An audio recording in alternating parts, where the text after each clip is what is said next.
Welcome everybody to Aromatically Speaking. I am your host, Shane Carlson. And this is a little show that we call Smell It Sunday. At least I call it Smell It Sunday because it's usually on Sundays. And this is technically the after show. So what this means is when we're done with this little after show, make sure if you haven't already, check out my live that I just completed on my main channel, the Candle Enthusiast. Subscribe here first, subscribe thereafter. And then check out, I did an unboxing of Bath and Body Works Autumn 2019 candles. For any of you who know me, you'll probably know I've only produced a handful of Bath and Body Works content videos. I've only done a few evaluations, and I figured it was time to take down this wall, this veil. This veil's not hiding anything. The veil, what shows behind the veil, is that I have nothing bad to say about Bath and Body Works. I just have always felt like there was other people out there who were a little bit more knowledgeable when it came to Bath and Body Works and the history of the company. And every time I've tried it, I don't know, I just didn't feel like it was my place to, it wasn't my playground. And I gotta stop that. I want to make sure that I'm touching on everything in the industry of home fragrance and candle companies. And plus, I just wanted to get my hands on some of these candles because I really have leaves. I have sweater weather. Shout out to Bren. Thank you, Bren, for gifting me sweater weather. And I have, what's burning over here? An ancient form of pumpkin sugared donut. But the after show, if you read the headline, you'll see that, hopefully you'll see, because I did change it. It says live, the scariest clown doll ever. Now, this is a subjective topic, but I will say that I always found like creepy clowns fun. Whenever I find a creepy, ancient, vintage, antique clown item, I purchase it because I just like things that are scary. I'm weird like that. Maybe you're like that too. But I want to show you a recent find of mine. And I see you guys trickling in. Hello, everybody. And plus, I didn't get to really chat with you guys on the last live because I was in the middle of talking about all of those candles, and I wanted to do it as fast as I possibly could. But now, I'm going to pull you guys up, and we can chat. I'll show you this clown doll, and then I'll show you some Halloween decorations. I thought this would be a really fun topic to not only share my favorite Halloween decorations, items, tokens, artifacts in some cases, that I've had my entire life, almost like family heirlooms. But I also want to show you some of the things that I purchased this year. And I want to extend this task, this fun challenge for you guys to share your own pieces of Halloween decor that mean so much to you. You know that those decorations, those certain decorations that you pull out every year. You know, it's out of the closet. Maybe it's in an old cardboard box. I remember when I was a kid, our Halloween box was a Crush soda, big massive box, and it had this specific smell. But there was always those items inside of it that you were more excited to bring out than the others. And then also I wanted you to share some of the things that you may have purchased this year, some things that you may have made for Halloween, and some things that are maybe financially out of your budget, but things that you would like to own. And I'm going to give you a way to share all of those things. I'm going to suggest that you swing over to the Facebook fan group. That's right. If you just simply Google or hit the link in the description below for the Candle Enthusiast fan group. I want to welcome you guys, if you're not already a member, to request to join, as long as you're okay with keeping things family friendly, realizing that there's not only people your own age in the group, but children who feel comfortable there, their parents who feel safe having them there. If we can keep things positive, positive is a big word, positive and family friendly, no candle bashing, no arguing, all that stuff. If we can cut all of that out, we'll be happy to have you over there. And this way, I'll create a post, or you can just post whatever you want, but I'll create a post to remind you guys to share some of your favorite items. So let me just invite you, or show you what, you know, all of us, come on, admit it, we all have a Facebook profile. And I'll be honest, I'm not a Facebook person. I have virtually no reason, other than every now and then when I'm working on a film, a feature film, a larger project. I have no other reason to be on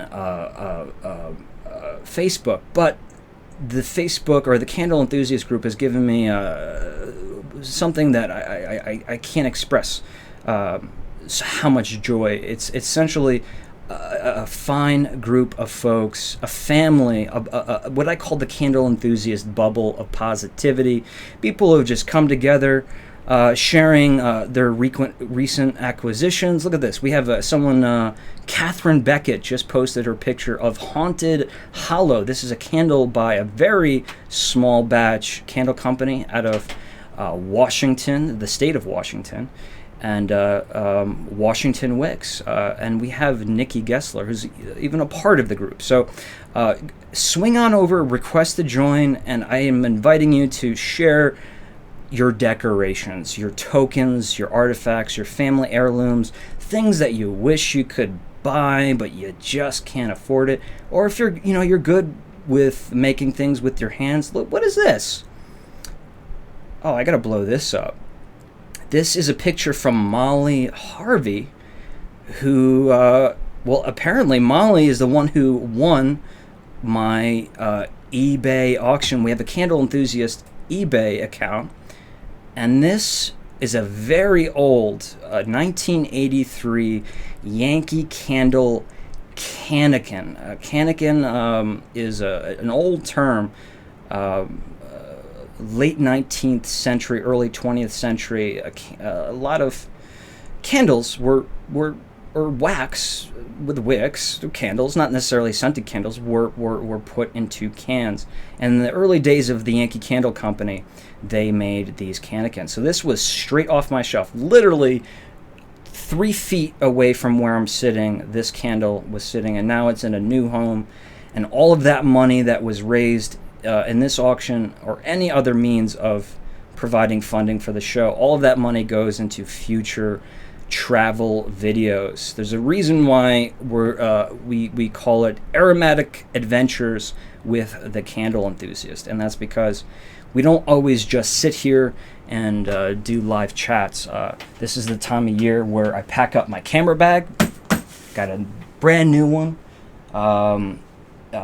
Biggest one I've ever had. It's packed with all my camera equipment, and it's ready to travel with me. And I'm starting officially traveling. I've already done some travel videos, but I'm officially starting and not stopping until I start on Monday, this upcoming Monday, tomorrow. That's so scary.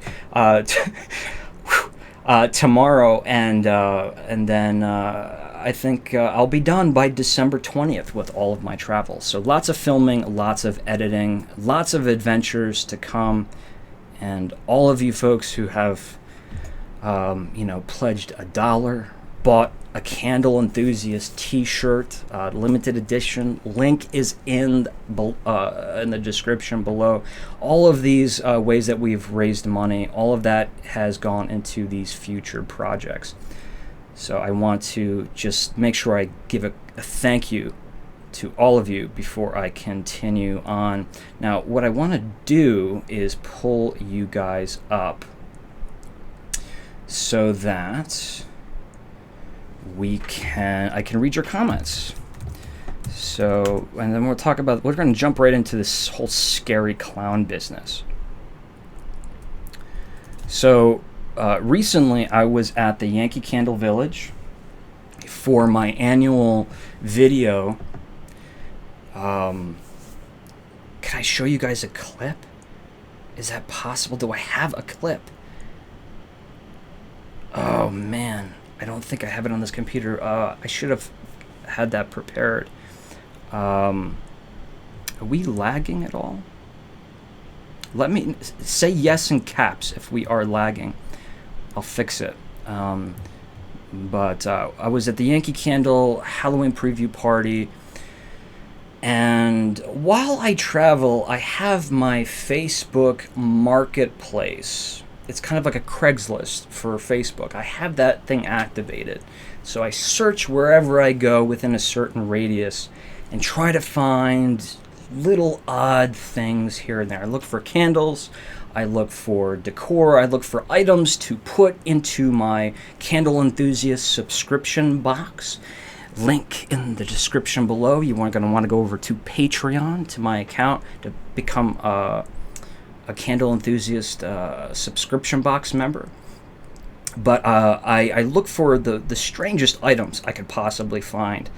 And I found a clown. And by the picture, it looked creepy. Again, I like creepy clowns. By the picture, I could tell some of the features that this was an older clown.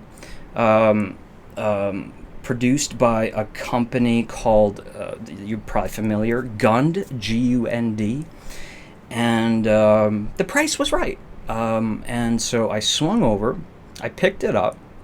It was $5, and very strange transaction. I hand $5 over, and I met a gentleman at the front door, and then it was in a bag, cardboard thing, like a whatever, but it was in this sack of cardboard paper, and I brought it to the hotel in South Deerfield, and I opened it up, and before I even took the clown out of the box, I found this letter, and I want to read this letter to you before I show you the clown. And if any of you are afraid of clowns, don't be worried. Don't be worried. Okay, first of all, it says, "Fuel your future, Air National Guard." It's from a notepad. That's not relevant at all. August 23rd, 2019. Handwritten. Just a little history about this cute clown. My cousin had this doll since she was young. She didn't have a lot to play with, so she treasured what she had. My cousin Linda has recently passed away, and I had many of her items to give away. But Clowny, let me just spell that real quick for you guys who are in the chat area. No, it's trying to autocorrect. Clowny, like brownie. I'm sorry, let me get back here. But Clowny, I wanted to find someone who would love him/her. So I hope you enjoy your new treasure, Cheryl. Well, Cheryl, I don't know how you chose me out of all of the people to know that I would truly cherish her. Cheryl and I, we've never had a conversation. But apparently your cousin's beloved Clowny, well, it is in good hands. It's in a good home. I thought I knew what I was getting. Again, I have a clown that's up here that was made by Gund in the late 50s, early 60s. But that's not quite what I received. It's not similar to this one. Just give me a moment. I'm going to grab it. I'm going to grab Clowny.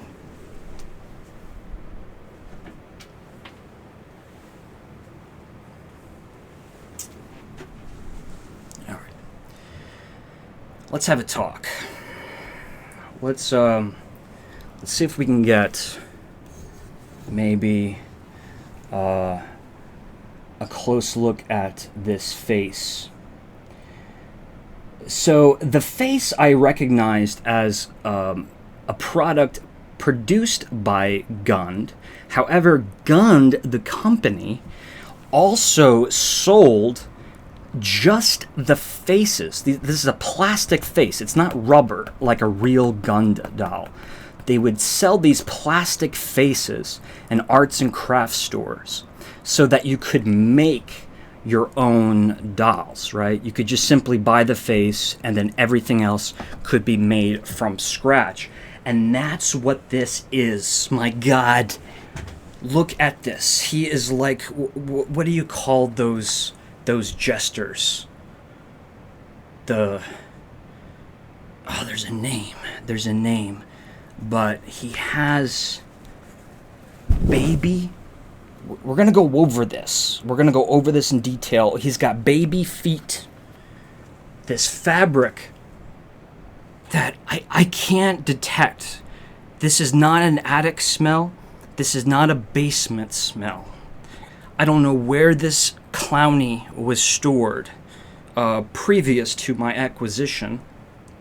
He's even got little red fingernails. That is like straight out of Killer Clowns from Outer Space. He's got these red dots and no opposable thumb. There's no opposable thumb there. That's just like 5 digits. He's got the little ruffles. He has the little puff balls, and this hair, which is it really looks like yak hair. Like this has just been like ripped off an animal, and there's no length to it. It's just glued on to it, and like there's even a pin back here keeping it on its the hat on its head. But if you can hear that, the inside of this clown is constructed with wire and something that's really sharp that just stabbed me. Like, is that a staple? Is that a nail? You guys can't tell. You can't feel it.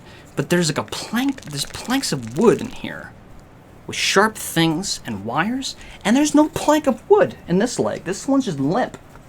This one, nothing. This one, yeah. And then the body, there's no stuffing. There's no stuffing anywhere in this thing. Is a 2x4.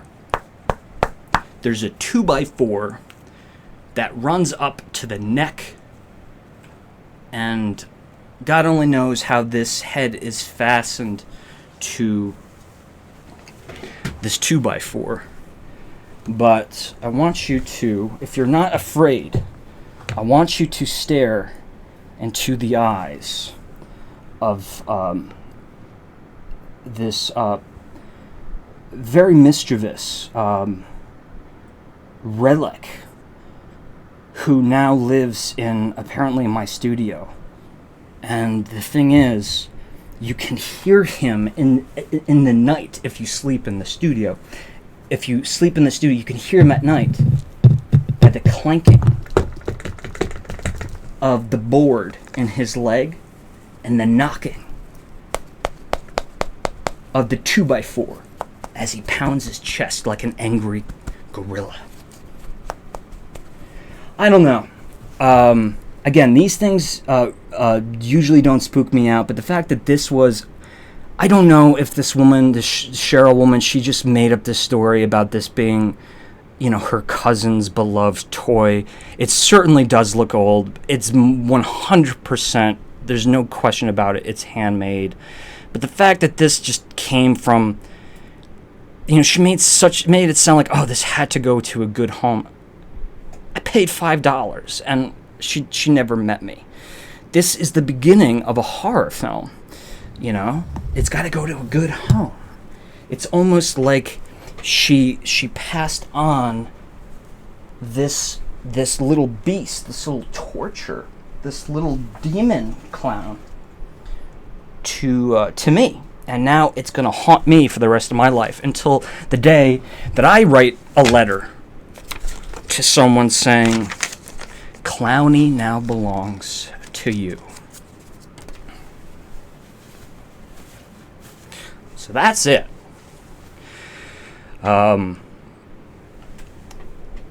Yeah, I won't show you my other clown, but he's actually a real gun doll, and he's quite collectible.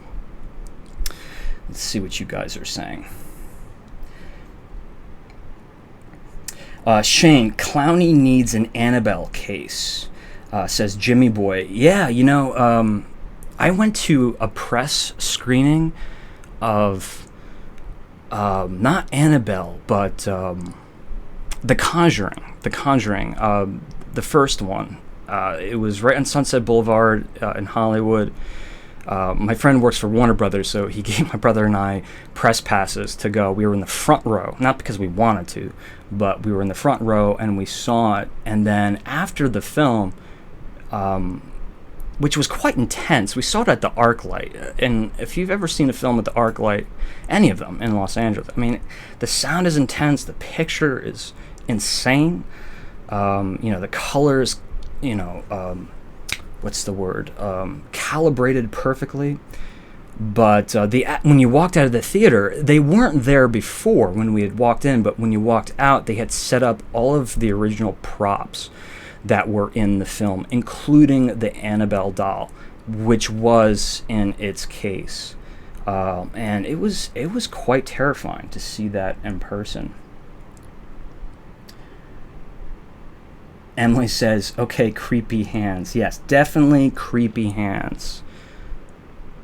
And Stephanie says, ooh, sorry, Shane, but that's creepy. It's okay, Stephanie. I know. And Emily also says it's cute.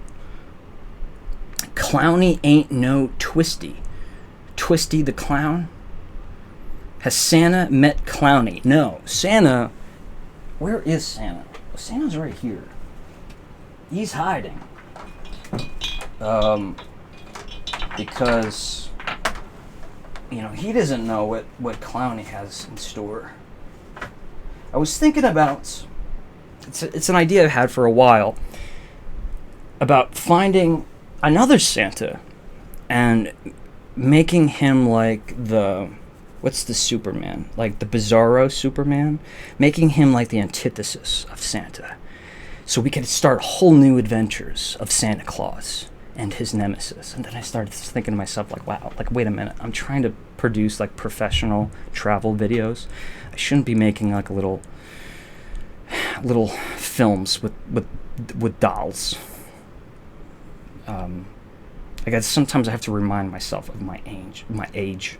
Harlequin. Thank you, Leslie. Harlequin was the word I was looking for.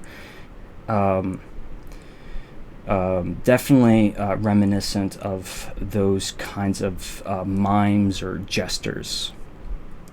My mom used to make Cabbage Patch Kids by buying Cabbage Patch heads.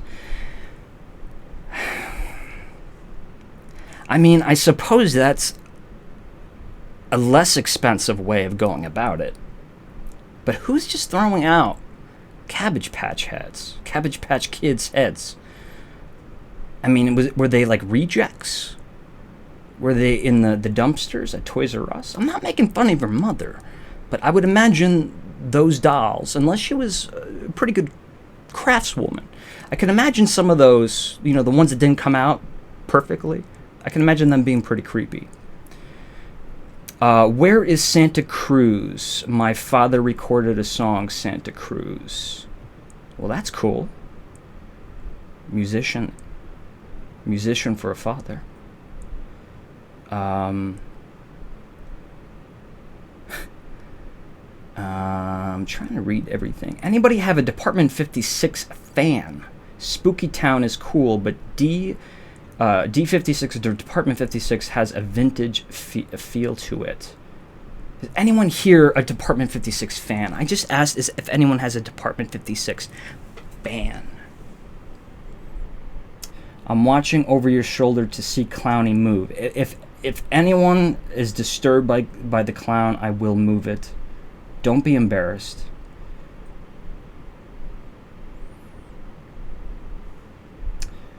Mrs. Claus is going to put Clowny in the corner.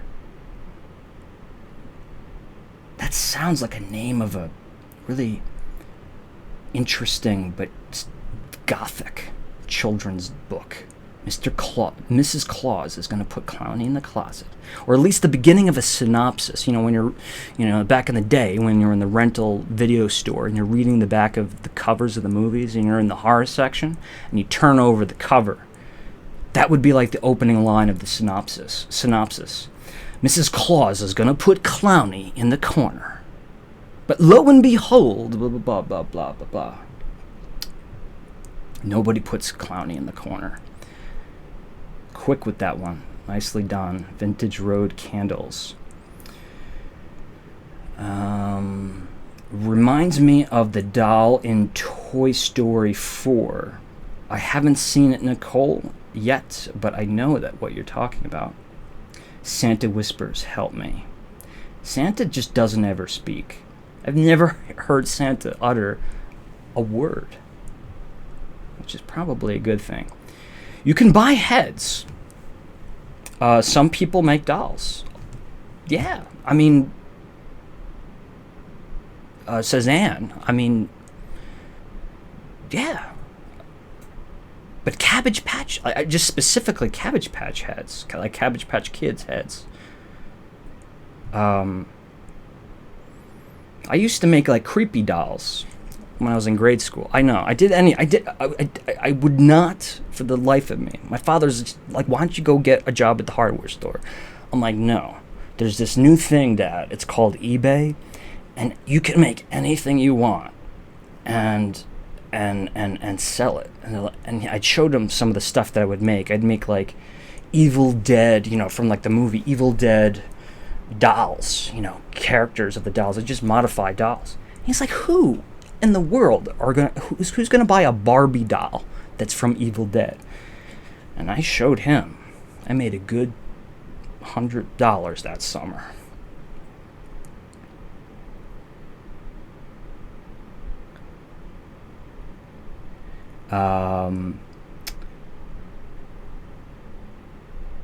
And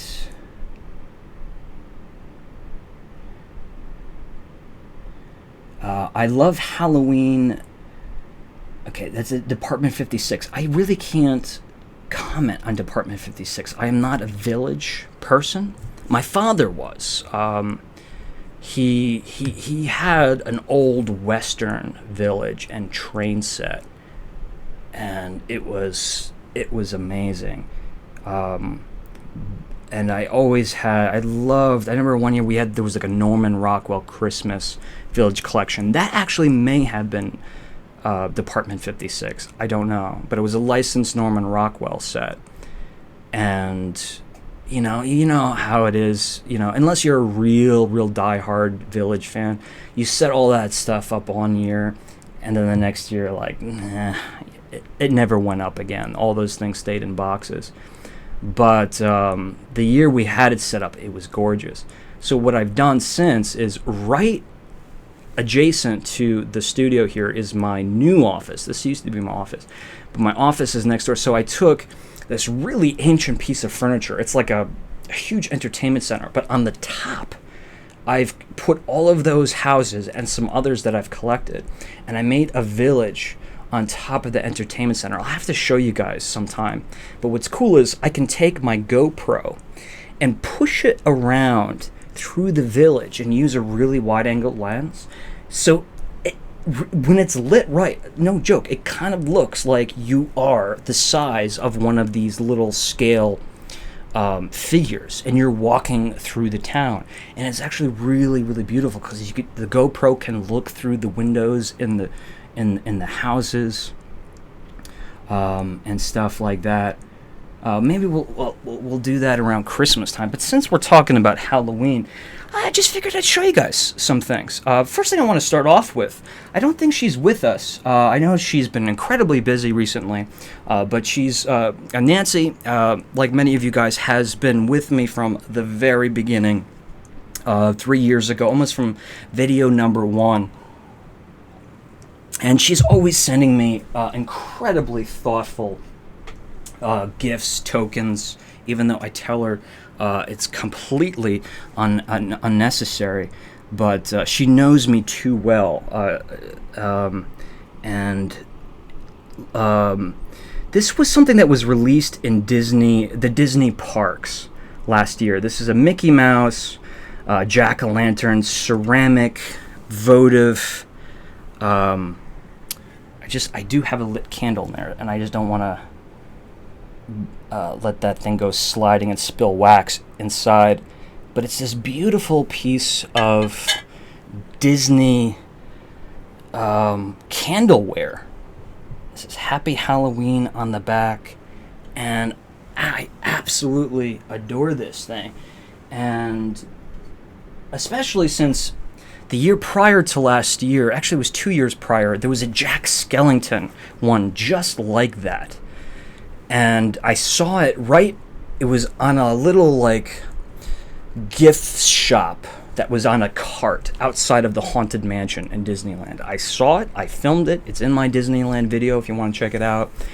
But I didn't get it. And then years after, it's like things would go on for eBay for a lot of money, and I was so disappointed that I didn't get it. And I'm like, how much could it have been? $20? And I didn't get it. But during my travels, I stop off at outlets. If you're starting to get the impression that I'm a very frugal person, your assumption would be correct. But I did stop off at the outlets, and guess what I found? I found that Jack Skellington head that I passed up in, I don't know, was it 2016?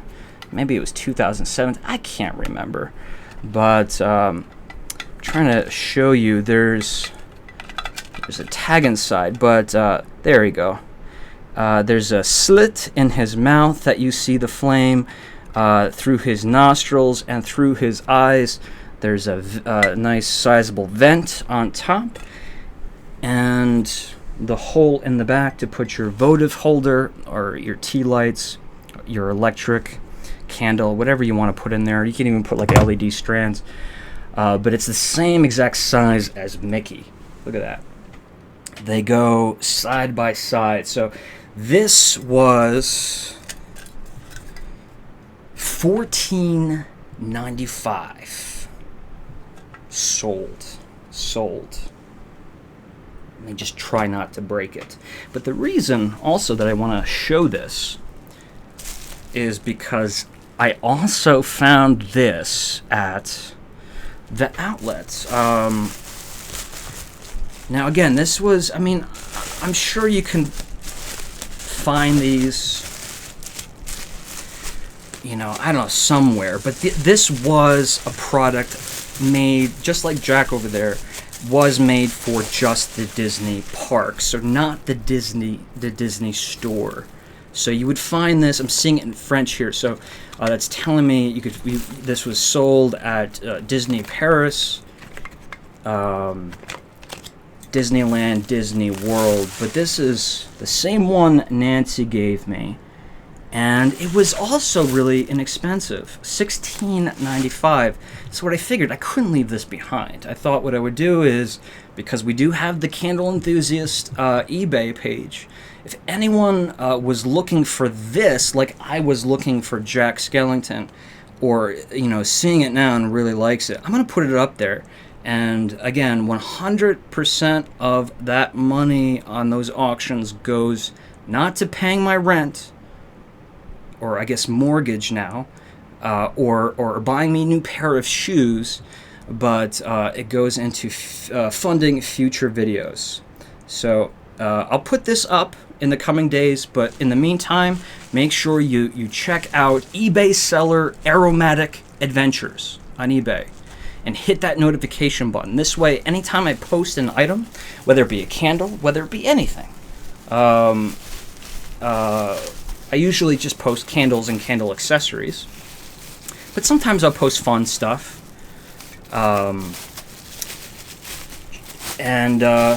If someone really wants to take this home, hopefully you can get it for a good price and it'll find a new home. Does anybody own one of those? There was a couple versions. There's Nancy. Hey. One of the reasons why I wanted to show Nancy's jack-o'-lantern and the new one is because I was so afraid Nancy was going to see this and think that I was selling the one that she very generously gave to me. I would never do that. Nicole goes, sold.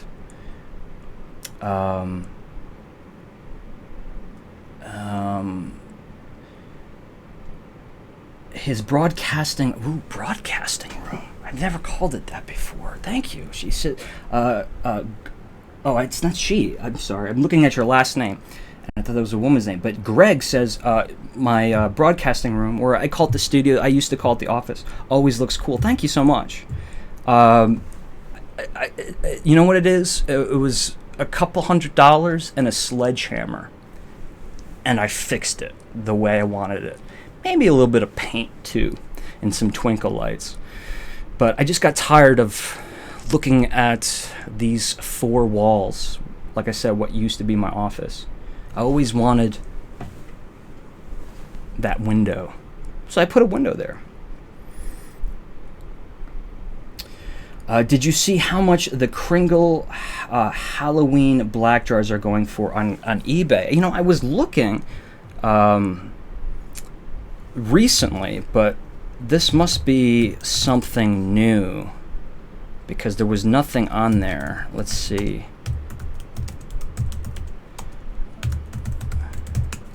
This is in reference to Kringle Candle put out a limited edition Halloween collection this year for 2019. 4 of them were returning fragrances, and then some of them were new, but they were limited to a certain number. It was a ridiculous number, a very small number, and it doesn't sound like they're going to be bringing them back. But let me show you how much they're going for, just in case anyone's interested. So this is what they're going for. It doesn't mean any have sold, but we see Haunted House here for $90.97, Fright Night for $120, Wolfsbane for $120, Black Cat for $120, Witch's Cauldron $120. Notice there's no bids here. $129 for Poison Apple, $125 for Graveyard Night, and $120 for Candy Corn. And there's a couple more down there. There's some of the country candles, $67, $75. If anyone is thinking about buying these country candles, I don't want to ruin anyone's auction, but these are still readily available, as far as I know, in the actual Kringle Candle store in Bernardston, Massachusetts. So I don't know if you call them. They probably won't ship them to you. But if you know anyone who is in the area and can pick them up, and even after shipping, it will be less than $75. So yeah, let's see if any have sold. That's my question. And then I'll go back to some of my Halloween items. Yeah, so right there, Day of the Dead sold for $120. Graveyard Night, $110. Haunted House, $79. So the 3 did sell. And the country candles are not going for much more, actually in some cases less than the tag price. And ooh, man, that is bad. $30 for the Wolfsbane limited edition. Someone let that one go at a way too small of a price.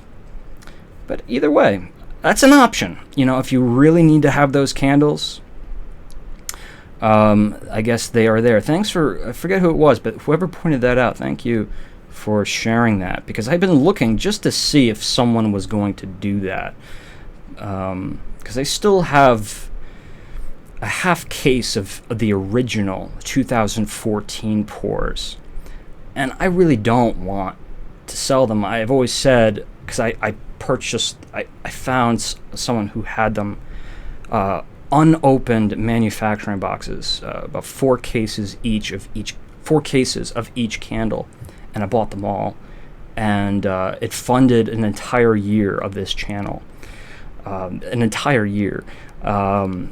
That's how amazing, and it's great because I feel like, I don't know, maybe by selling these candles and getting them out there, it helps spread the word, and maybe in turn I had a small little influence on making those candles come back, because when they were retired, nobody was talking about those candles. Even years after, nobody was talking about those candles.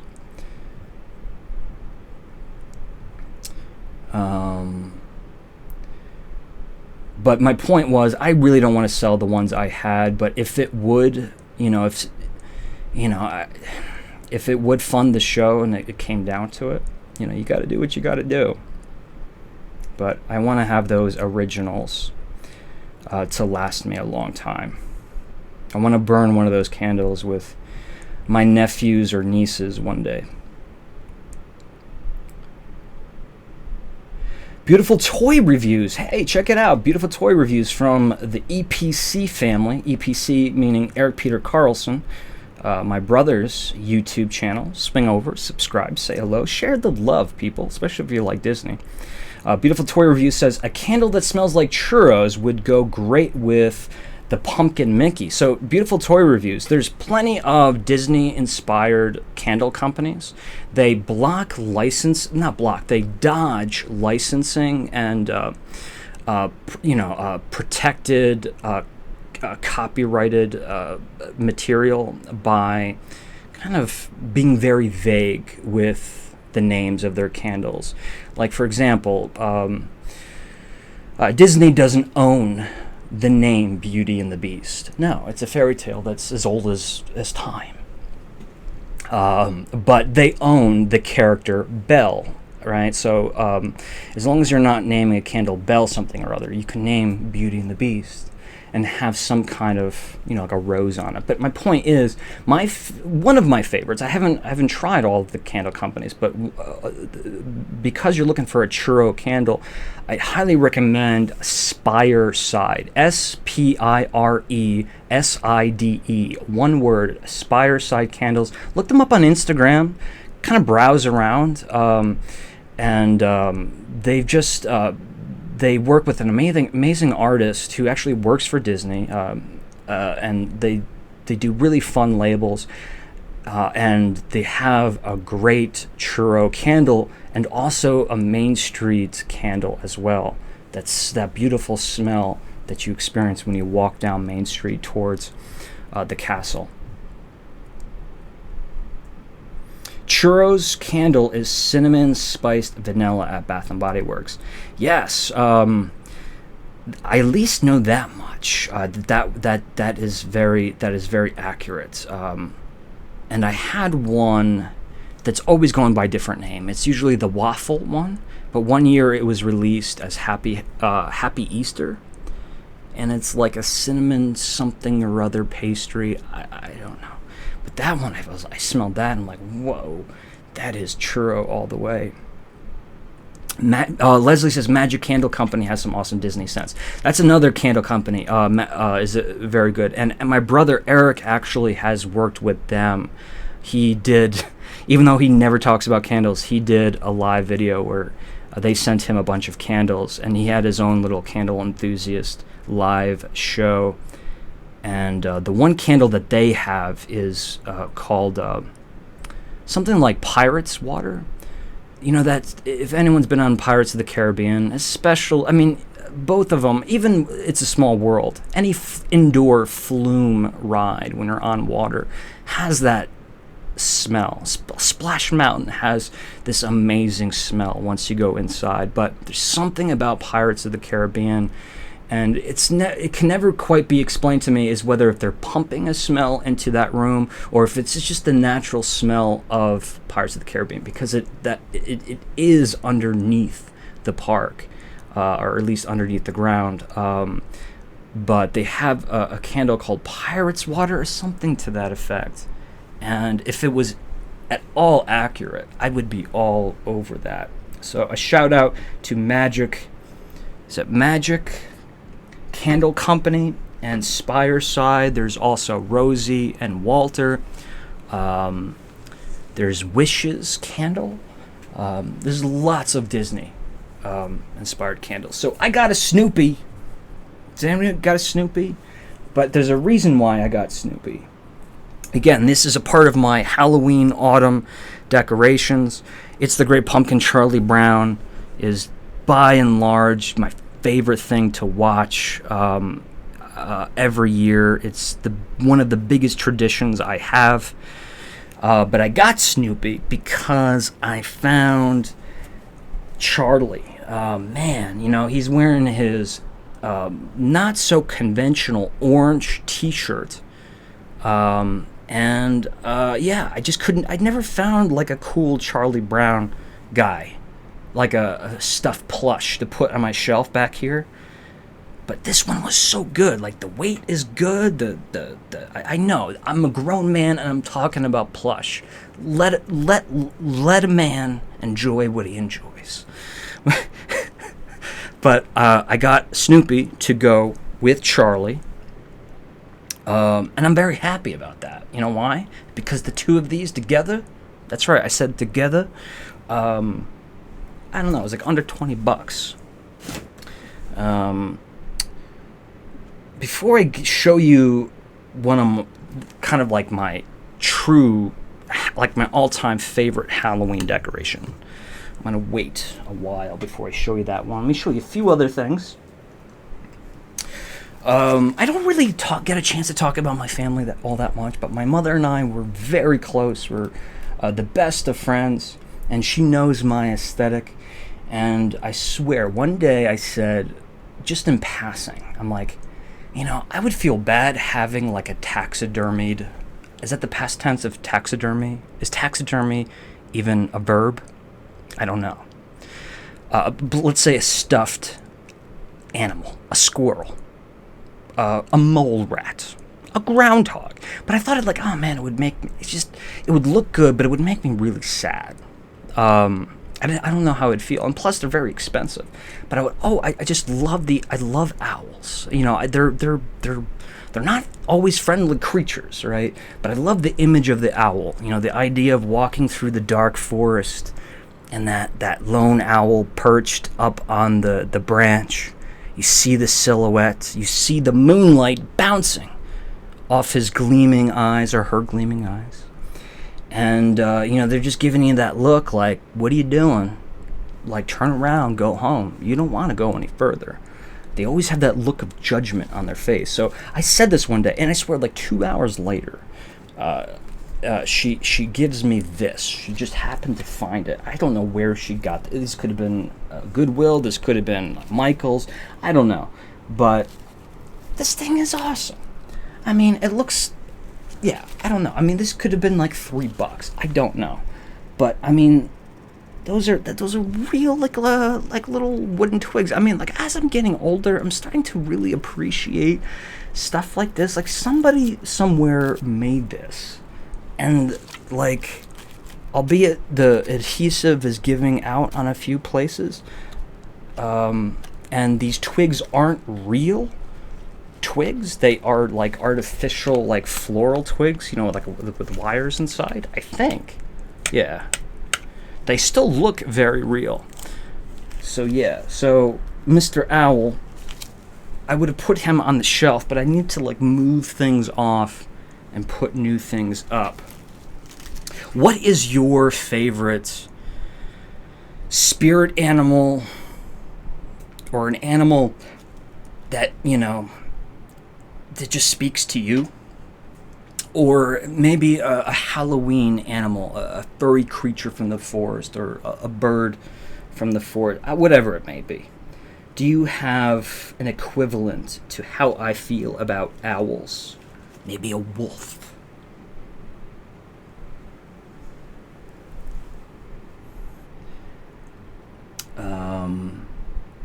I have a small owl, but he is frosted. That's really cool. And I use him for Christmas decor. Very cool. Again, another shout out to Nancy. Nancy gave me, I was, for the longest time, looking for, there's a name for them, those twigs. You put them in like the large glass vases. And if you go to like a really expensive store, these like twigs that'll have like artificial berries on them, artificial leaves, they like a Pier 1 imports, like they'll be like $20 per twig, and like for a vase you need like at least 5-10 of them. I didn't want that many. I just wanted one sprig of not snow covered, not frost covered, but ice covered, a twig and winter berries. And I found a couple out in Los Angeles at this really amazing Christmas tree shop, but they were just too expensive. Nancy found them perfect, and I have them right there. They're in my Mickey Mouse candy dish. I keep them out all year round.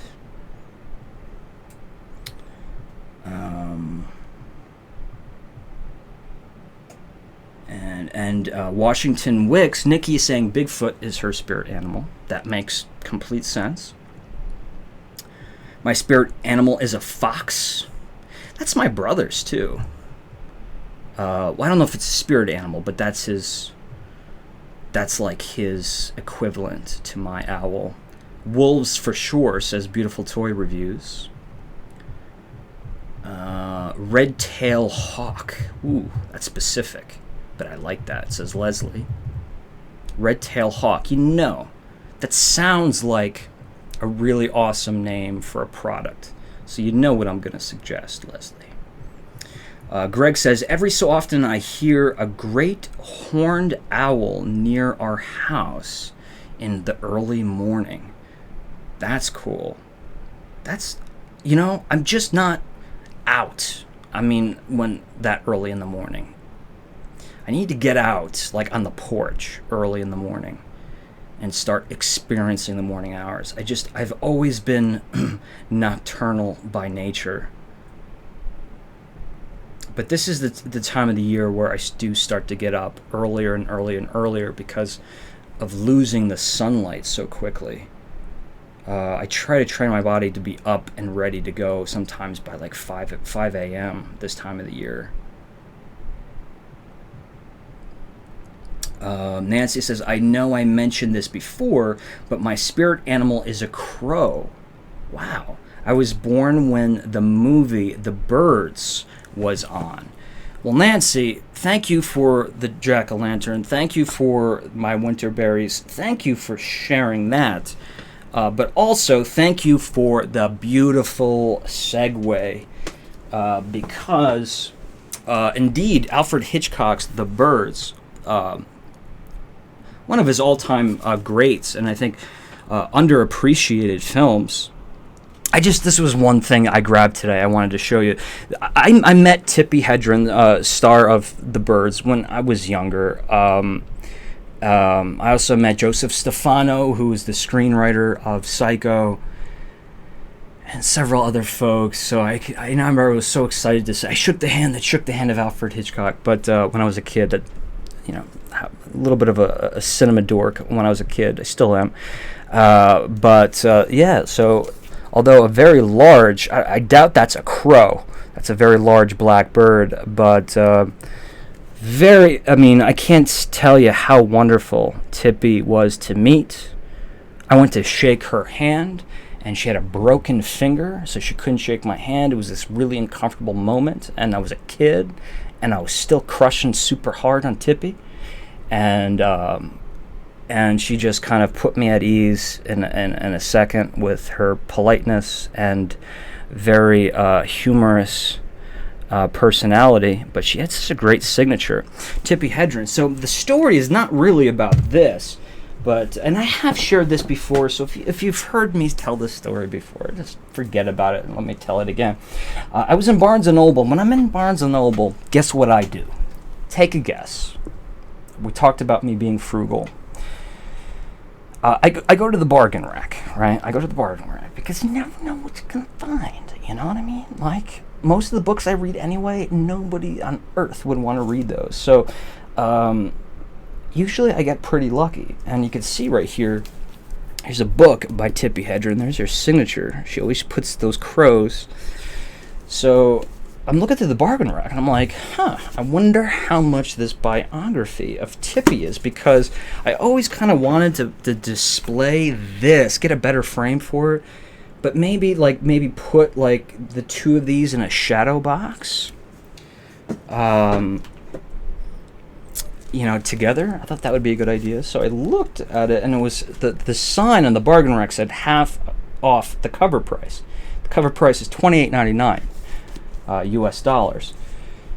And I'm like, it's good price, but it's still quite a bit. But also there was another sign, and I really forget the details here, but somehow there was another sale that brought the price of the book down to $8. And when I found out that it was going to be $8 for a biography on Tippi Hedren, I'm like, yes, I'll read it, I'll put it in the shadow box next to my signature, and I'll hang it up in here in the studio or in the office. But if maybe some of you guys saw the sticker on here, as I was going to purchase this book, I saw this sticker, and it says signed copy. I'm like, that can't mean what I think it means. Go figure. Bam.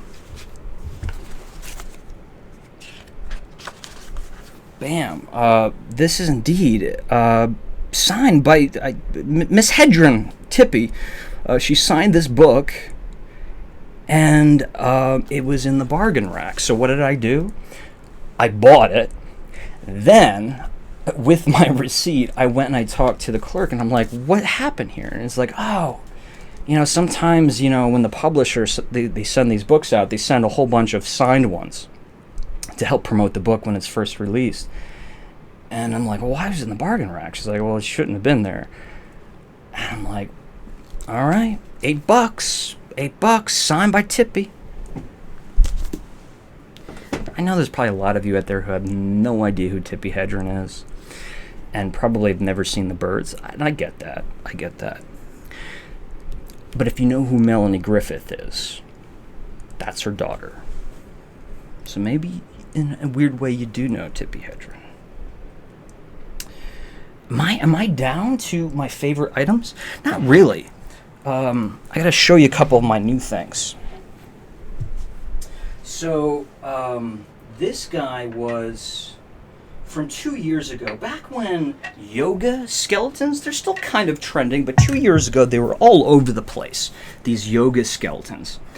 And when I saw this, at Pier 1, first I knew it was going to be expensive. Is their price tag still on it? I don't think it was that bad. I think it was like $30. But, the way they had it displayed, there was nothing on its lap. But I said to myself, like, this would hold a Yankee Candle beautifully.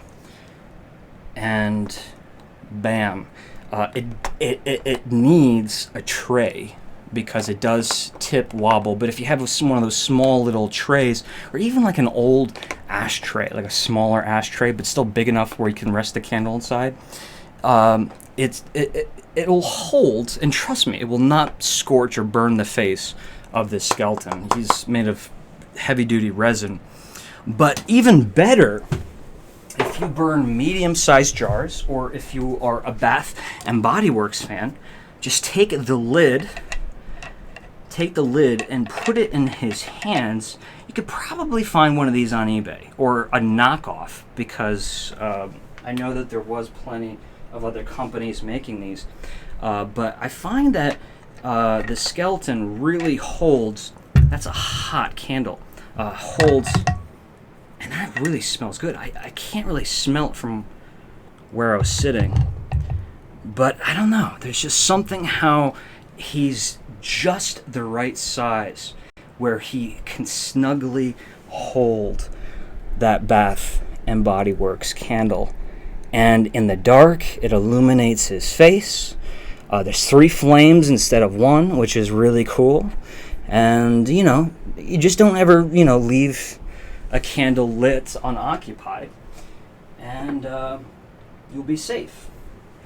Now, just about a month ago, my friend, I don't know why I'm lighting this, actually I do. One wick went out. My friend, dear friend Liz from Witch City Wicks. Have you heard of Witch City Wicks? No? Should check them out. She sent me this trio set, Hear No Evil, See No Evil, Speak No Evil mini skeletons. Because I featured this guy in one of her videos I made for her. I don't know if that's why she put 2 and 2 together. Or if she just, I don't know, if it was a complete coincidence. But now I have Mr. Skeleton, and these were lit before, but the tea lights went out. I have the Hear No, See No Evil, Speak No Evil mini skeletons that go on this heavy duty, I don't know what it's made of, a heavy duty platter that I use usually for my Yankee candles. So, bam! I was happy with that. What else do we have on the shelf? We have one of those masquerade masks, like an eyes wide shut kind of ordeal. One day I'm going to make that. It's kind of a cheap mask, but it looks really cool. I figured with a little bit of polyurethane and some epoxy, I can make this actually look much like it's made out of much higher quality material. Yeah, I mean, you could see Goodwill price tag still in there, $5.99, and I know that was 50% off even at the Goodwill. So I was going to do that this year. Maybe I still will. Maybe I will do a live video someday. This for during this Halloween season, where I'll actually do that. It's actually not a bad idea. Every time I see it, I want to work on it, and I forget to do it. We have a box of Frankenberry. Count Chocula and Boo Berry are on the other side of the room. And those particular boxes were done by some artists. One of them being Jim Lee. Jim Lee was the artist, the illustrator, comic book artist who did like the X-Men when I was a kid. Like when, no time recent. I remember being a young kid and my mother attempting to take me to a comic book convention in New York City. She had no idea what she was in for. Baron von Frankenstein for Mad Monster Party. This actually isn't mine. This is my brother Eric's. Beautiful Toy Reviews. Don't tell him that I have him. Actually, my brother does know that I have him.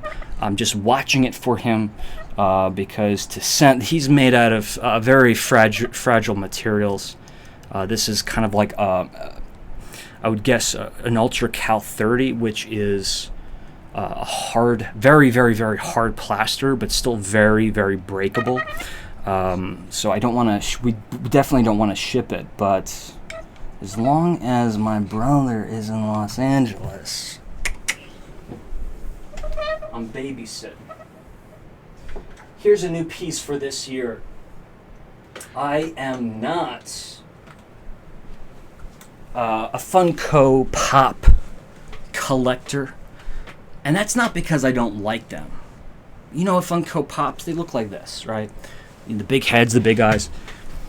I'm not a collector. It's not because I don't like them. It's just because I said to myself, if I buy one, I'm going to want to buy hundreds. And my brother has done precisely that. He bought a few. I have Mary Poppins. I have a little Mary Poppins display here. I have Julie Andrews and Emily Blunt. So those are my 2 pops. But this came out, was an exclusive for Spirit, the Halloween shop. This is what Funko Pop calls movie moments. The 3 figures are attached to the base. So you're not just getting one figure, you're getting all 3. And we have the Bubbling Cauldron, the Sanderson sisters, and the light is a little bit overexposed, but it's just so funny how, like, they're just big heads, but that is definitively Bette Midler, and then even more so, Sarah Jessica Parker. And I had a huge, I mean, let's face it, I still do, huge crush on Sarah Jessica Parker, especially the first time I saw Hocus Pocus and Honeymoon in Las Vegas. Does anybody remember that movie? But this I just couldn't pass. I couldn't pass it up. So here's a funny story here. I debated getting this, and I just said I'm not going to do it because it was like $36. That's for me. That's too much money. Plus, you had to add shipping because they were doing pre-orders. Like this went up for pre-order in August. So I said I wasn't going to do it, and then they actually were released on the website, and then they sold out. And I'm like, dang, maybe I should have gotten it, because it's just so cool, and it can go right back in its box. You know, I put it out every year. It's definitely not like a movie collectible for me. This is a Halloween decoration for me. And what happened was they had a few more in stock, so I quickly made the purchase, and I got the box in the mail, opened it up. Spirit, the store, sent me 2 of these, charged me for 1. How do you make that mistake? So, I mean, I know what the right thing to do is, to send it back, but they're not going to take it. I mean, are they really going to pay the return cost for them to get back an item that I could have potentially opened and tampered with? No. So I have an extra one, and if I might sell it. And at the end of the day, here's something I wasn't going to buy, and I might even make profit on this guy, or if at the very least, hopefully get my money back. So, lesson learned? No. But am I happy I bought it? Yes. Especially at a price of $0.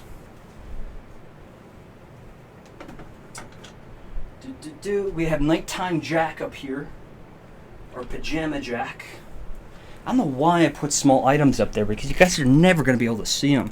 You guys still hanging in with me? I haven't been checking the comments. We got 50 people watching.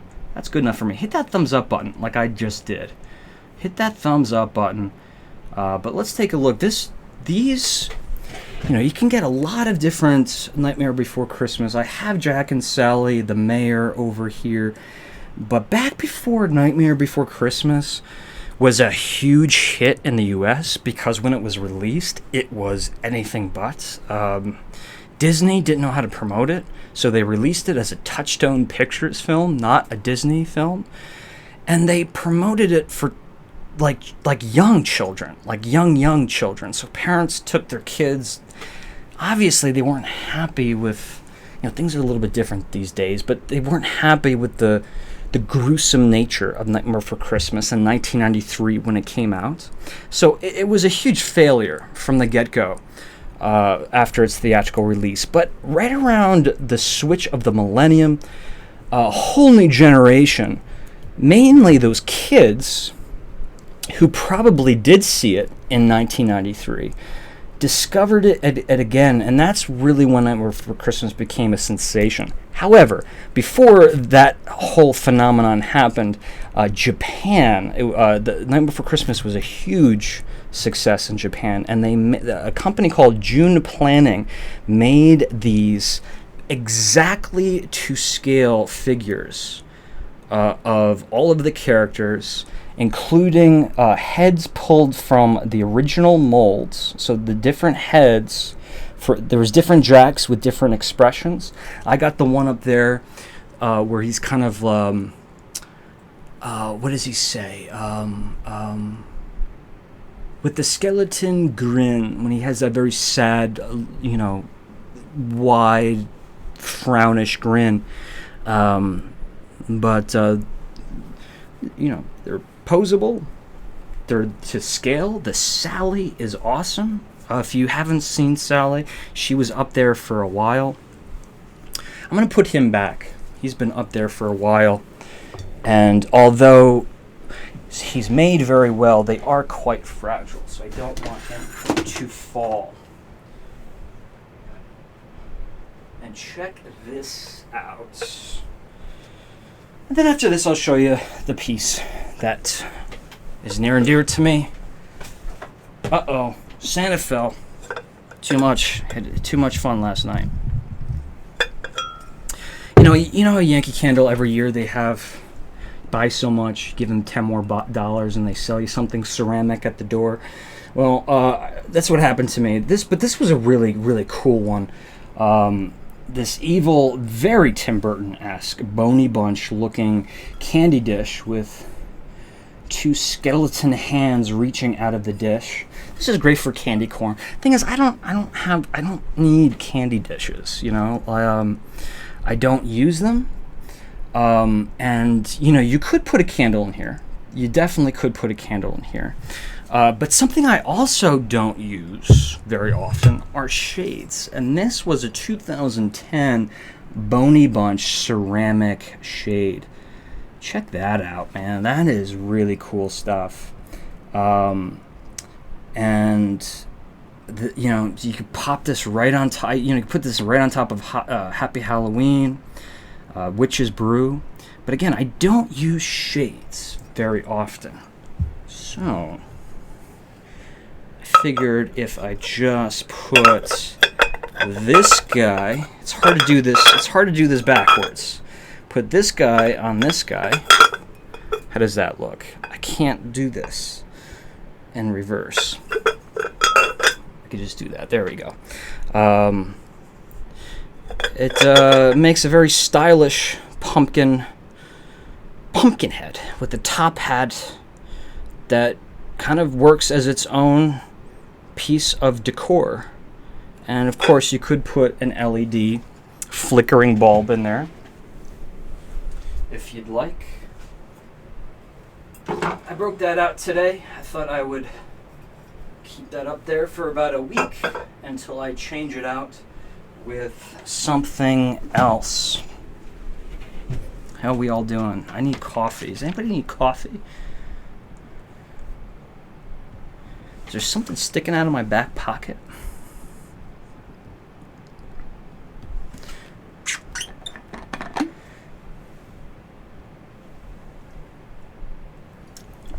Hi, Shane from Northeast Pennsylvania here. I love the decorating you've done. Oh, thank you.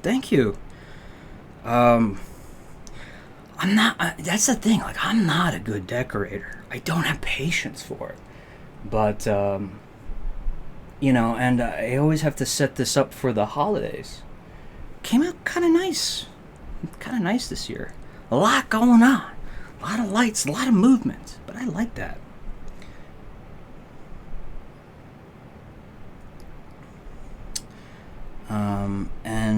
Gina, nice to see you. I don't think we've been acquainted. There's a lot of you folks who look new to the channel, and I definitely just want to make sure that I'm welcoming everybody here.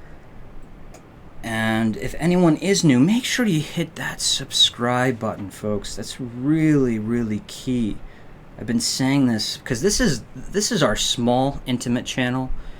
You know, there were you know, we've hit, I don't know how many years we've had this channel, but we've hit several milestones, but this was always a channel where like 10, 15, 20 of us would come together every Sunday and chat. And now, you know, it's really turned into something a little bit bigger, and I feel you know, it's just a great way for me to communicate with you guys, have conversations, talk about different things other than candles sometimes.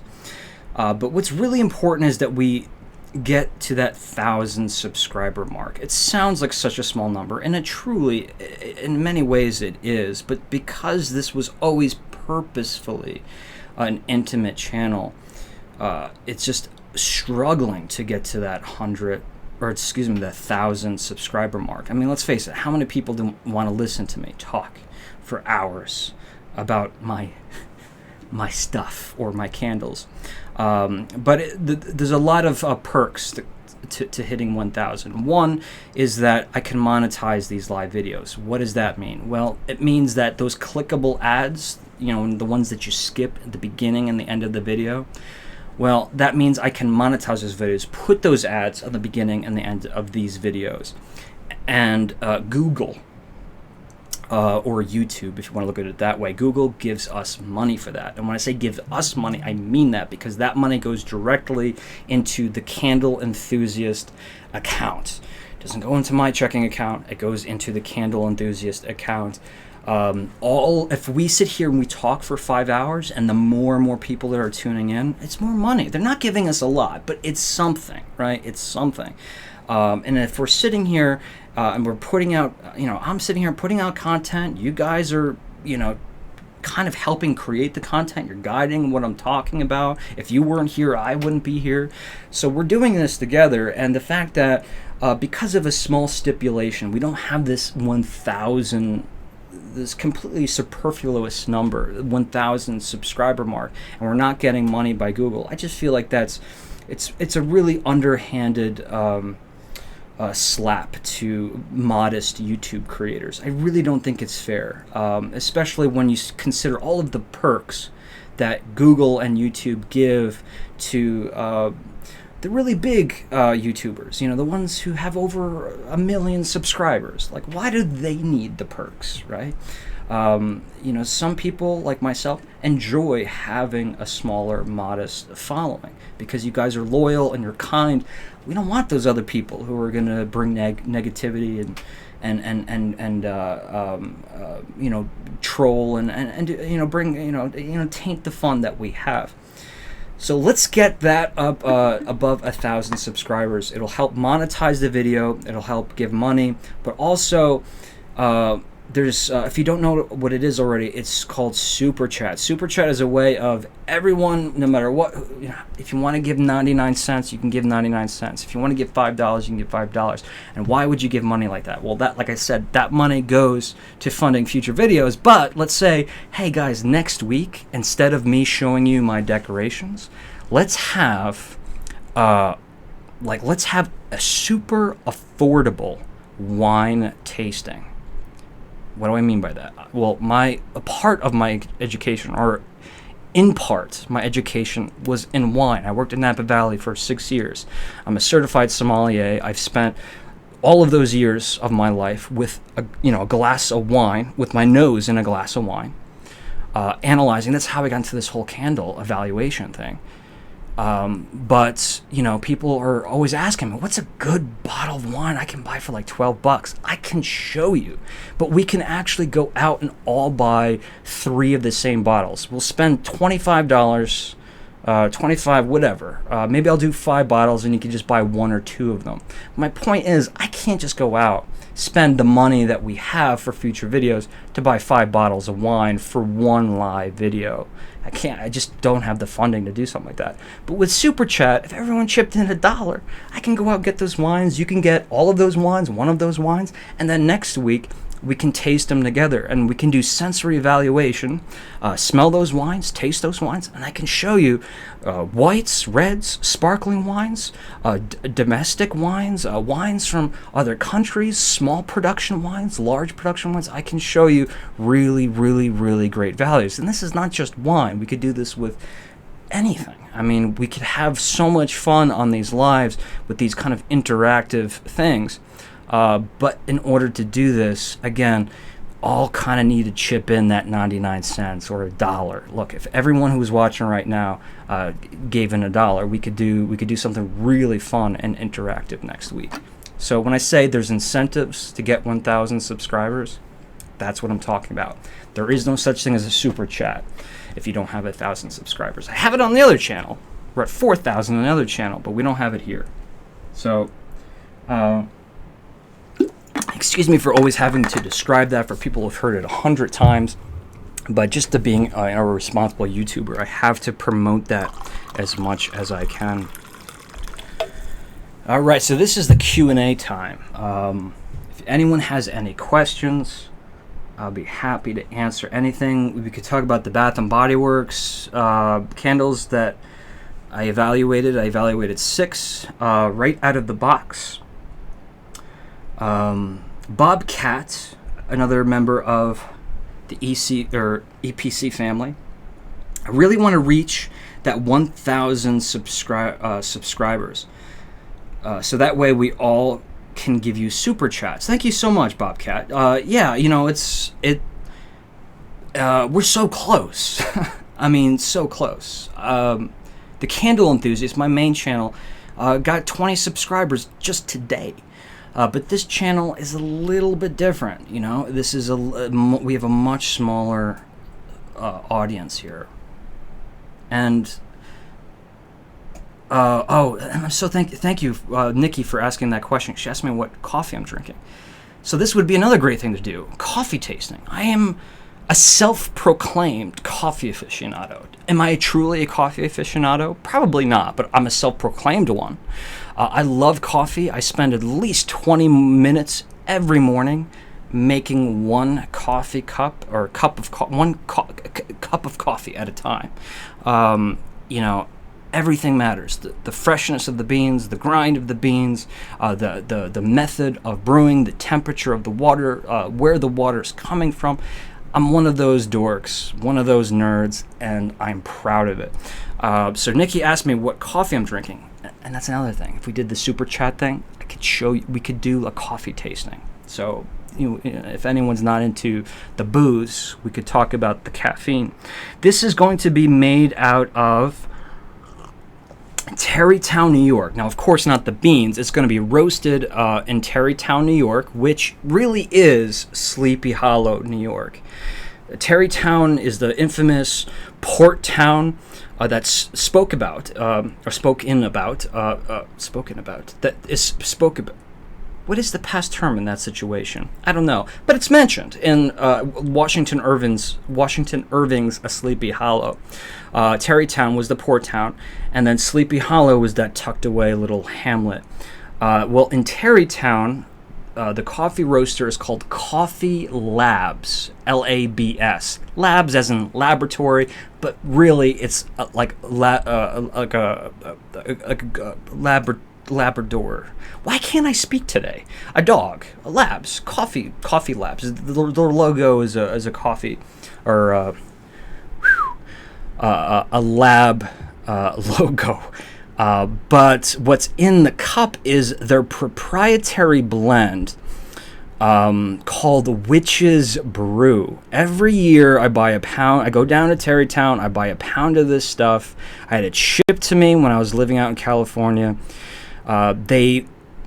I did a short little vignette on this on my Sleepy Hollow video that I made years ago. I interviewed Alicia, who's the wife of the owner. I guess she's the co-owner. But they were listening to Miles Davis's Bitches Brew. They were listening to the record while roasting coffee one night, and they accidentally mixed a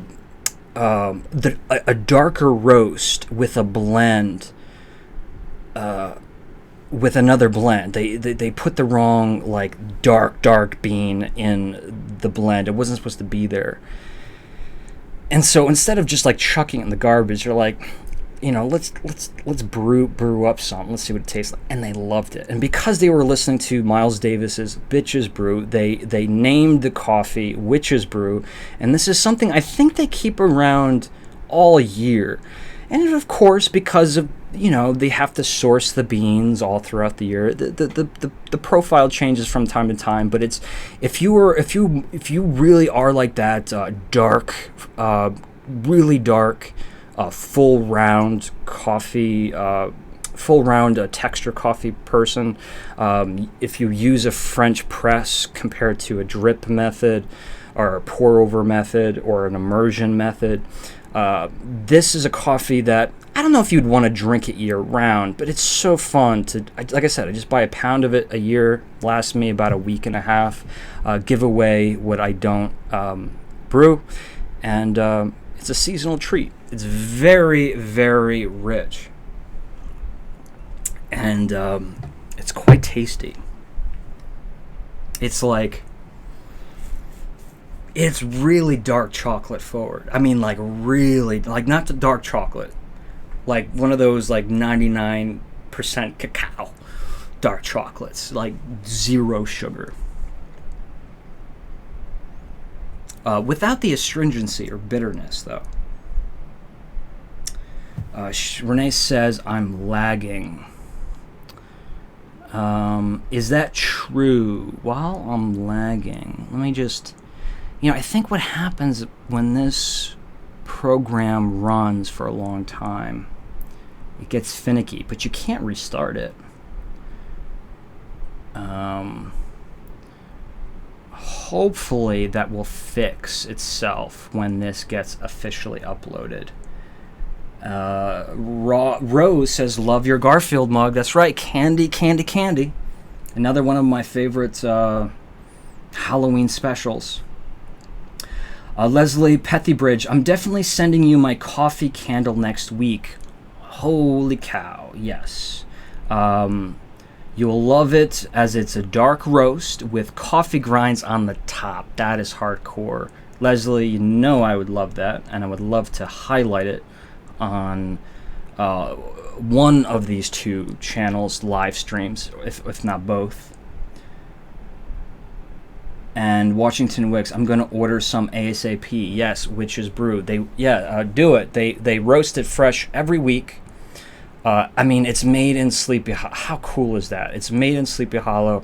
This is a great roasters. I just can't believe they're somewhat local to me. They're not in my county, but they're somewhat local. And it's hard for me to find coffee houses that actually roast their coffee. I did find a place a couple miles away that do roast their coffee, so they just don't get enough attention as they should. Stephanie Hall, I could go back a little bit. Also, Washington Wicks says, also, you may or may not have a bag of beans in your Halloween box. Washington Wicks, Nikki, she's sending me something. I wonder what it could be. And I'm getting this sense that there might be some jelly beans, jelly bellies, kidney beans, lima beans. I'm trying to be funny and it's not working, but that's super awesome. It's not the first time Nikki has sent me coffee. And then Stephanie says, what can you do with Crooked Wicks? I bought the Great Value Autumn Treats, and it smells great, but it's 4 wicks and 2 are going too close together. Really, the only way to fix this, Stephanie, unless someone can think of something like a really clever thing up on on the spot, you need to burn those wicks or melt only the top of that candle. And you have to be very cautious of the temperature, because if the temperature is too high, like if you're using a lamp or something like that, if the temperature is too high, all of your fragrance oil it's going to come out of that melted wax. What you want to do is melt that wax, but not have the candle hot enough where those fragrance oils are going to volatilize. So by lighting the wicks or applying heat on top of the candle, hopefully you can align those wicks, and just cut out a piece of cardboard, cut some slots into them. So this way, when you can sit that cardboard into the candle and just put those wicks in those little wedges of the cardboard, get them lined up just the way you want them, and let that wax cool. That happens, if you. It's usually when the wicks are falling together. Usually, is because you're burning them. You're letting them pool out too deep. You want to make sure. Depending on the radius of the candle, the pool never gets too big, because naturally, if the pool's too big, they're gonna start to fall towards each other. Rule of thumb for me with a Yankee candle, I let about an inch and a half at most of my candle, the paraffin, melt, pool out. Then I, of course, blow it out. Well, I don't blow it out. I dip the wick into the melted wax. Stand that wick straight up. This way you don't get the big plume of white smoke. Let that wax come to room temperature, solidify, and just light it again.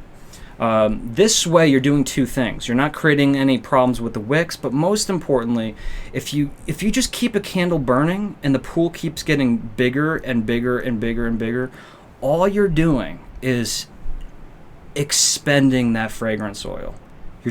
You may see a lot of wax in that jar, but all of your oils are it's like a hole in your gas tank. All of that fragrance oil is going into the air. And so if you have a pool this big and you let that dry, and then you go, 2 days later and you light that candle again, you're like, why don't I smell this candle? This candle doesn't throw. It's not the candle doesn't throw. It's that all of those oils that once were in that candle are now gone. You used it all up. These little things that I picked up and learned, and I think about at night, like, well, why did that candle not burn right? Through trial and error, through I don't want to say years, like I've been doing this my entire life, but for a good 10 years now, I've been practicing what I would consider really good candle burning techniques, and if the candles weren't performing as they should, I'd figure out from a scientific point of view, or a scientific reason, or a chemistry or physics reason. I haven't been drinking, I swear, why the candles weren't performing right. So I will admit, whenever I hear folks say, and this is not to you, Stephanie, you just got me off on a mini little, it's not a negative rant. It's just something that I always want to talk about and never have a chance. That when people say a candle doesn't throw, or I can't smell this candle, and when I see comments like this online, it's not that I don't believe them. It's not that I think that they're wrong. I just can't help but wonder if I could just look at what they're doing, if I could fix the problem, because 9 out of 10 times, maybe that's not a correct assumption to say 9 out of 10 times, but for the sake of saying it, I will. 9 out of 10 times, it's not the candle's fault, it's the environment's fault. It's the atmosphere, it's the environment, it's the room, it's the time of the year, it's the temperature, it's the percentage of humidity in the room. Is there a constant circulation of, not ventilation, but circulation, a current, an airflow in your room? Is all of your aroma up here instead of being down here? Is that why you can't smell it? Is your flame too high? Your flame's raging high like this, and your fragrance oil is vapor, tiny little fragile vapor, and your flame is flickering like this, and by the time your vapor gets here, all of this fragrance oil is scorched. Imagine putting a blowtorch up against your candle while it's burning. It's the same thing. Having a raging flame may look pretty, but in certain scenarios, and I think Bath & Body Works is a great example because of the infamous term puny wicks, they're you just need to keep the flames small. You can't expect them to have these very ominous flickering flames on the wicks. You have to keep them a modest size to distribute the heat properly, as to not burn the wick too quickly for the amount of wax. Certain people rant about politics. I rant about candles. And you know what? I'm okay with that. Does anyone else have on tap the scented candle?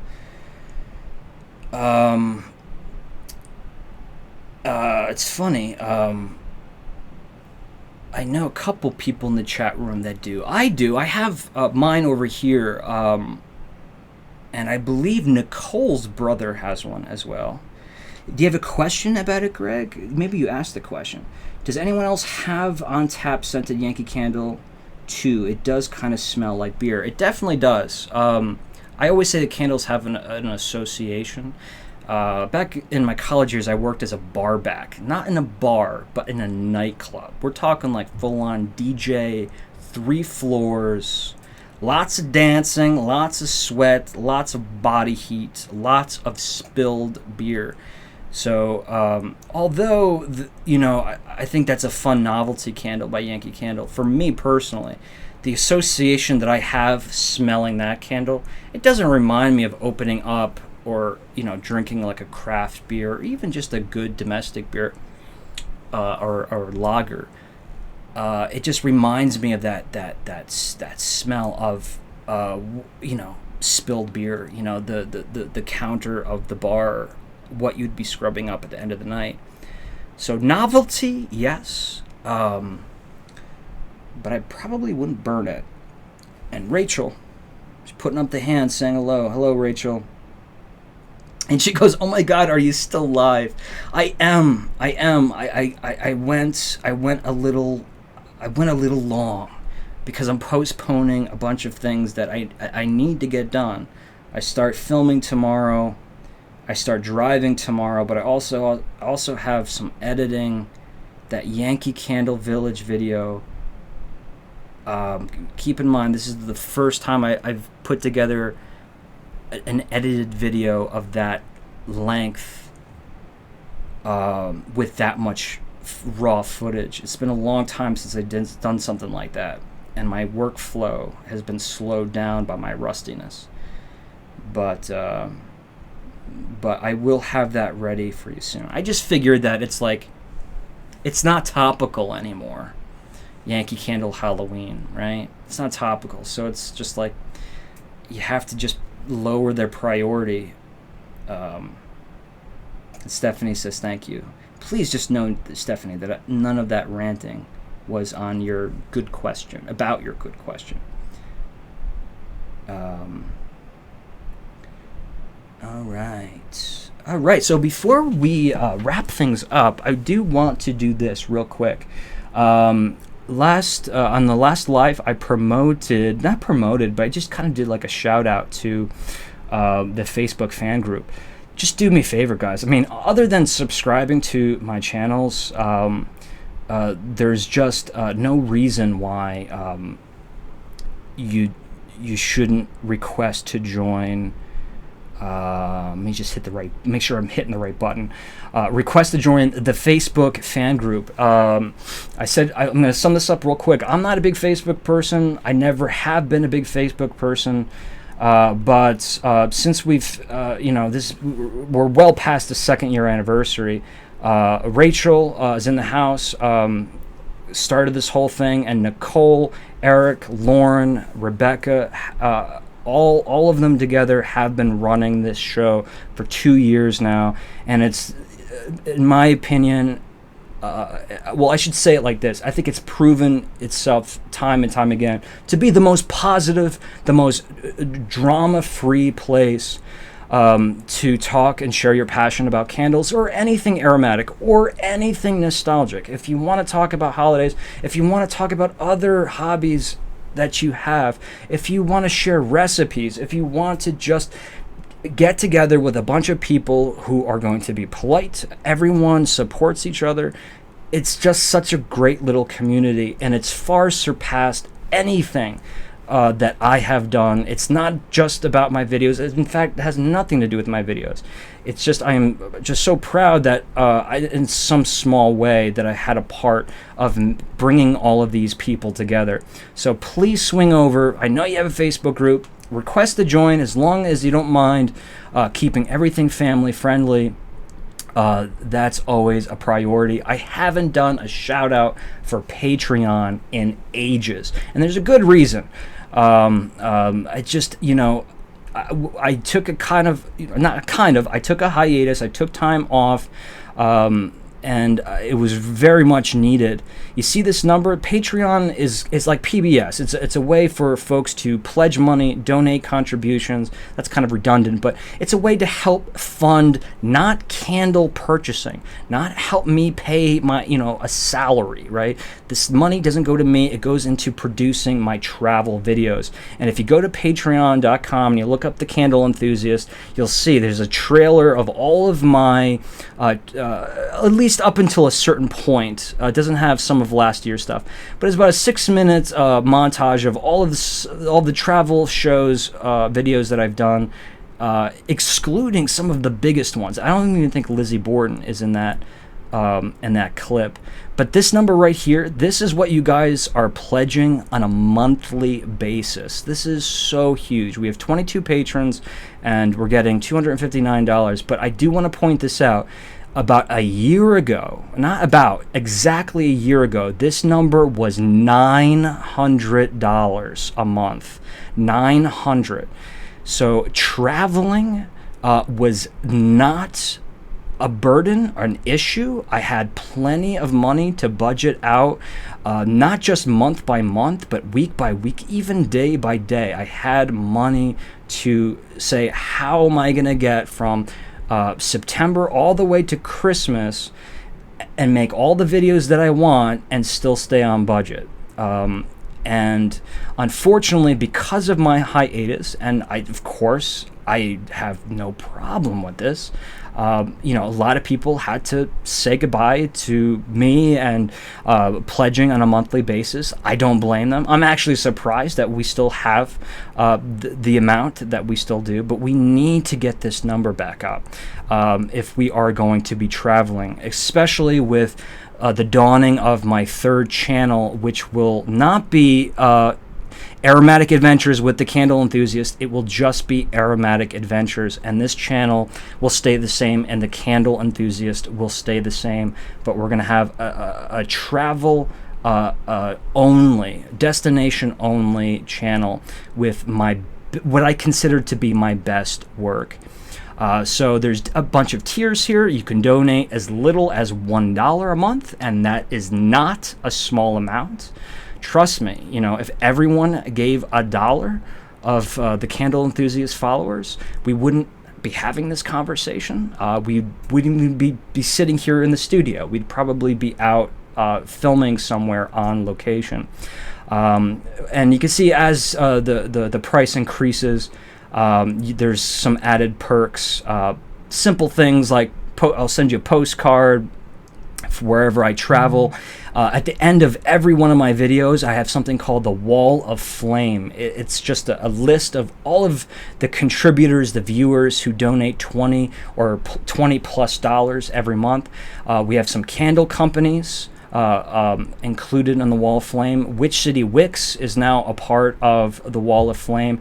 So it's a little way to promote if you have a company or a candle company, or if you want to promote like an Instagram profile, I have no problem with that. But it's a way to get your name stamped on every one of my videos, and it's a way for me to thank you for essentially being an executive producer of the show.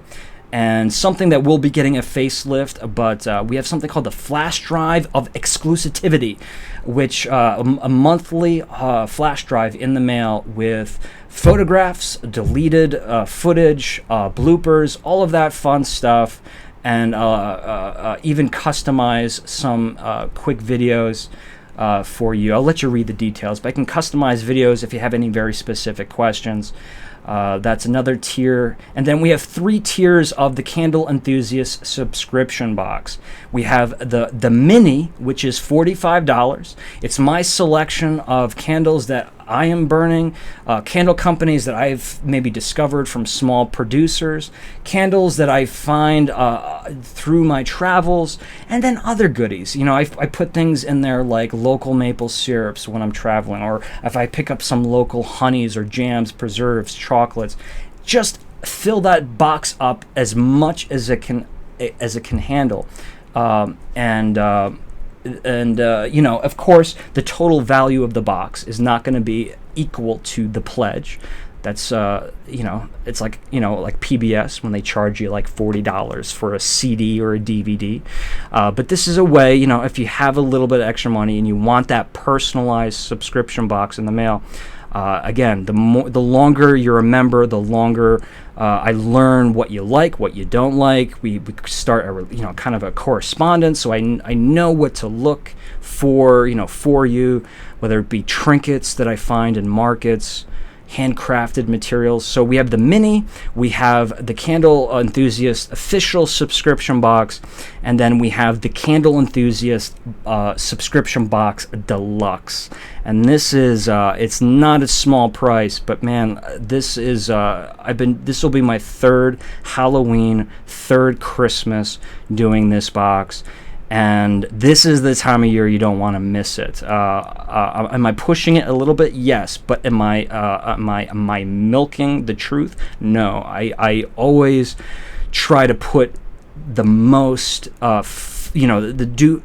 try to outdo myself, even if I have to spend a little bit more money than I should, to put together the best Halloween box and the best Christmas box. And again, it's personalized for you. So that is Patreon. And then for people who want to, again, essentially be an investor or a producer credit on the Candle Enthusiast, I do have a tier called the Producer. You will officially be an executive producer of the Candle Enthusiast, which all of the details are listed here. You'll have definitely good communication with me. I'll tell you what I'm working on. If there's any recommendations that you have, I would love to get more people, investors, backers to really keep the Candle Enthusiast and Aromatic Adventures alive. So be aware of that. One more thing, merchandise. Just be thankful I'm not doing this at the beginning of the video. Merchandise, we do still have the limited edition Halloween t-shirts. We have a couple others, a Lake George t-shirt that I put together, and a very simple jack-o'-lantern shirt, but I dropped the price here. And you can see the wide array of, you can pick your color, your size, the quality of the cotton, the fit. There's toddler sizes, there's sizes for your pets, pillows, aprons, but this is the shirt design for 2009 Halloween. I've decided every year I'm going to do a limited edition design for the Candle Enthusiast for each holiday. And this was a huge success this year. I can't thank you guys enough for how big of a success this was, because we raised a good chunk of money, and without that money, I promise you right now, I would not be able to do a couple things that I plan on doing and filming and sharing with you guys this year. And I was so worried that this year was going to be such a flop because of the funding issues, because I'm coming off of a hiatus.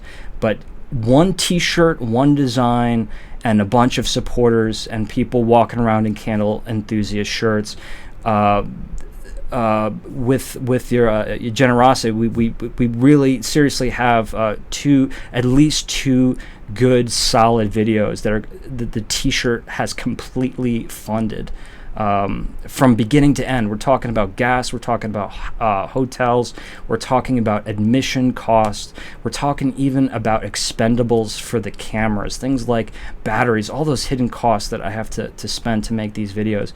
So if you want to get this shirt, please check it out now. The link is going to be in the description below. or you can go over to the Candle Enthusiast Facebook group and find that link. But I said this was going to be a limited edition. I had planned to remove it a long time ago, but I'm going to leave it up until at least, hopefully, by the end of the month, and then I have to pull it because it's not fair to the people who bought it. And I'm truly promoting as a limited edition. To be fair, we did sell less than 100 items. So if we do get to 100 items, or whatever comes first, 100 items or the end of the month, that's when I will pull this design forever. And it's this retro trick-or-treating design here. Blow it up a little bit for you there. But make sure if you want a t-shirt, hoodie, whatever you want, and with the rate that we're selling them, we're actually making quite a bit of profits from these. If I was selling 1 or 2 t-shirts, I'd be making pennies, but we're actually making we're establishing a good relationship with Spreadshirt.com. They print amazing stuff. They send it directly to you. It's a very quick process. So I want to thank you for allowing me to share that with you, because it's hard to promote all these things. Hard for me to promote merchandise and ask for money. It's not a part of being a YouTuber that I enjoy, but it's also, like I said, I always say it's being a responsible YouTuber. You have to make sure that if people are expecting videos, and if you're relying on a video yearly that's gonna give you a couple moments of joy, to just vicariously join me on the road to go do something fun. If I don't put out that video, not only does it hurt me, I feel like I'm letting a bunch of you guys down. So it's the most important thing in my creative life right now is to make sure that I am getting back on schedule, pumping out videos, continuing to travel, continuing to edit, and just keep the Candle Enthusiast and the viewers and the family and this bubble of positivity, to keep it growing. And hopefully, instead of growing at a normal pace, hopefully we'll get this growing at an exponential pace. Not that we want this to be a popularity contest. We just want the more people that join this little group we have, the more possibilities, the more doors that will open up, the more things that we'll be able to do, and the more content that will be posted on a weekly basis. As always, I want to thank you folks for joining me on this rather normal Sunday, unless it's anyone's birthday. If it's your birthday by any chance. I probably freaked out somebody who it really is their birthday, and I just looked right into the camera and said, unless it's your birthday. If it's your birthday, it's a very special Sunday, but if you have a little bit of sunlight left, go out and enjoy that sunlight, or feel that cold autumn breeze kind of sinking in. It's finally coming in. It's getting cooler. The days are still a little bit warm, but that cold breeze is coming in, and the sounds, the sights, and the smells of autumn are coming along with that wind. And I hope you're taking full advantage of this change of seasons. Truly, in my opinion, one of the most beautiful times of the year. Thank you for joining me, folks. I will be seeing you real soon on both here on Aromatically Speaking, and also the Candle Enthusiast. Keep an eye open for the Yankee Candle Village Halloween preview party video. But also, first week in October, we are going to be launching Aromatic Adventures. My third YouTube channel. Kind of scary, kind of cool at the same time. But I wouldn't be able to do it without you guys. That's enough for me. Go have a little bit of fun. Enjoy the rest of your Sunday. I will talk to you soon. Leave me some comments down below. I will answer them. Bye-bye now.